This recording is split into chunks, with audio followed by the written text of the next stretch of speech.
14th of November 2011, Intel launched the X79 platform, and the world got faster. Adding 3 extra CPUs to the world's fastest product lineup amounts to overkill.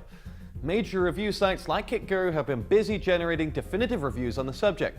But how does Intel itself see the launch? Here's Intel's guru, Anna Cheng's view of the X79. My dad was a engineer. He was a civil engineer, and he had 2 girls, and he both wanted us girls to be excited about science and math, and so a lot of what we grew up with was on that side. So my name is Anna Cheng. I am the product marketing engineer for EMEA on the consumer client space. I brought with me here today a couple of things for you that I think you'll be very excited about. First one being this really nice CPU. I'm going to open it up.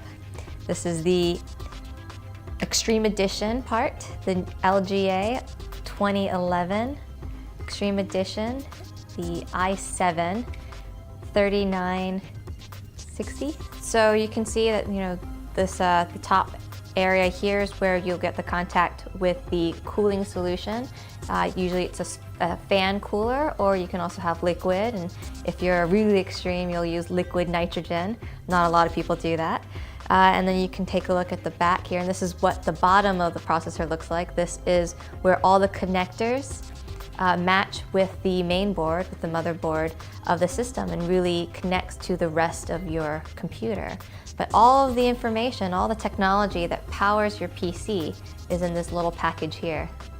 Yeah, so today's products, the X58 platform and the current i7 products are in its own league.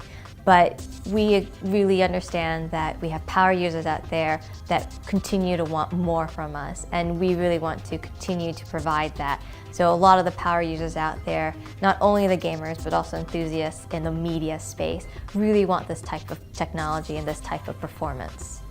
This is the Extreme Edition. This one's priced around $1,000 US.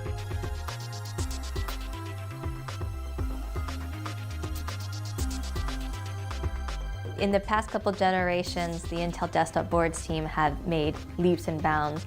In the past, we've really been known more for being very stable and being a corporate board for vPro, things like that. But our enthusiast board team has been working very hard and also working with overclockers in the community to ensure that it is very well received. And this is the DX79 Siler board, or SI board.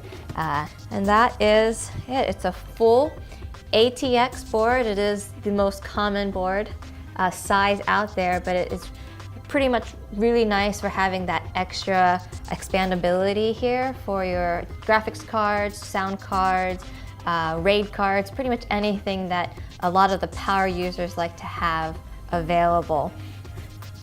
So it does have the full 2x16 PCIe, and that means that it has the full amount of capabilities for the graphics. And you can take a look here.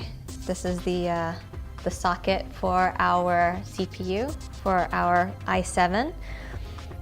And if we rotate here, you can take a look at what we have in the on the back of the board here.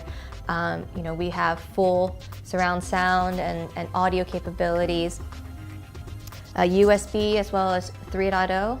So we do have super speed USB capabilities, and 2 LAN ports, for that extra connectability and flexibility there. It's actually much more overclockable than your standard i7s that are out on the market today.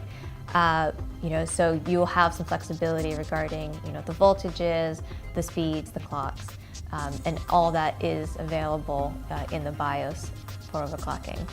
So what you might have noticed is these here are actually the heat sinks for the voltage regulators, and we really only have one, South Bridge, North Bridge.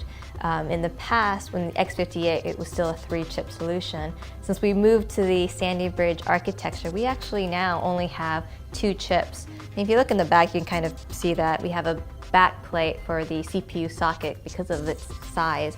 And then if you see here with these little screws here, that's actually the PCH as we call it now. So it's only a 2-chip solution here. So a lot of it, a lot of the technologies from the ICH in the past generation, pack architecture, has been absorbed into the 2 packages here. If you're a champion gamer or a performance enthusiast, this is the board for you.